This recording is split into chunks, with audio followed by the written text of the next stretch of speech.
Very much, ladies and gentlemen of the press. As we have heard from our CS, it's true. We have had a long meeting between the national government, the county governments, and our development partners to review and deliberate on the drought crisis facing this country and the Horn of Africa. And we have taken time to get reports from across the country.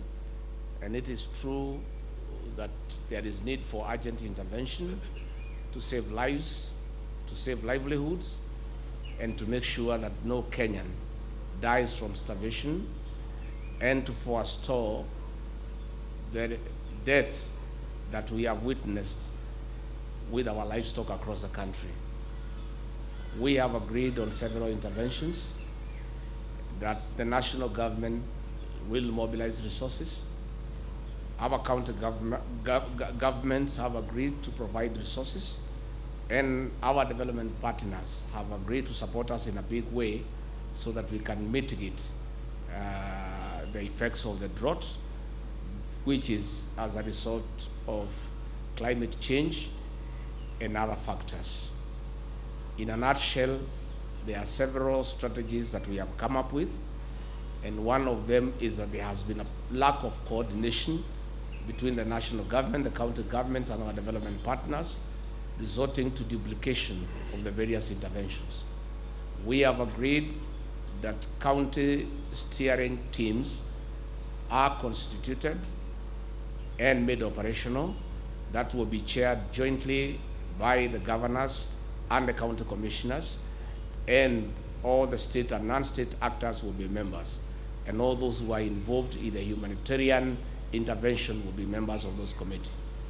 Because of the urgency of the required interventions, those committees have been convened for Tuesday in all the affected counties under the chairmanship of the governors, with the help of the county commissioners, to appraise the situation and identify the needs and the interventions that are so required, and come back to the National Secretariat that is domiciled here in my office for intervention and supply of relief food. We want to thank our governors for agreeing to put money aside to partner with the national government and our development partners as a part of the mitigation strategy to help the people of Kenya who have been affected by the drought. We have agreed that all water agencies across the country have mobilized 100 water buses that will be deployed in all the areas that have been badly affected to assist in getting water to human beings and livestock, so that we can address the water shortage that is prevalent in those areas. Again, the Kenya Defense Forces have agreed to provide water rigs to engage in an emergency drilling exercise to drill as many boreholes as practically possible in various parts of the country. Again, the Ministry of Water has given a proposal that we are discussing with the Treasury on how we can obtain more water tanks and also contribute in drilling more boreholes in the areas that are required. To enhance transparency and accountability, all food by the national government, by the county governments, by our development partners will be received and distributed by the county coordinating teams. And all that food will be documented from the point of being received up to the distribution. We have also agreed with the county governors for transparency and accountability. All food purchased by the county governments will be surrendered to the coordinating teams so that all players are well appraised on what has been provided and in the manner in which it is distributed. Finally, we want to appeal to our development partners and the international community to consider giving us more resources so that we can top up what the national government has put in place in addition to what the county governments will be able to put into place so that we can mitigate the crisis.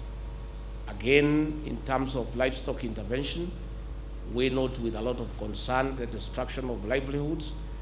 Livestock herders who have lost livestock have become impoverished and their lives almost coming to a halt.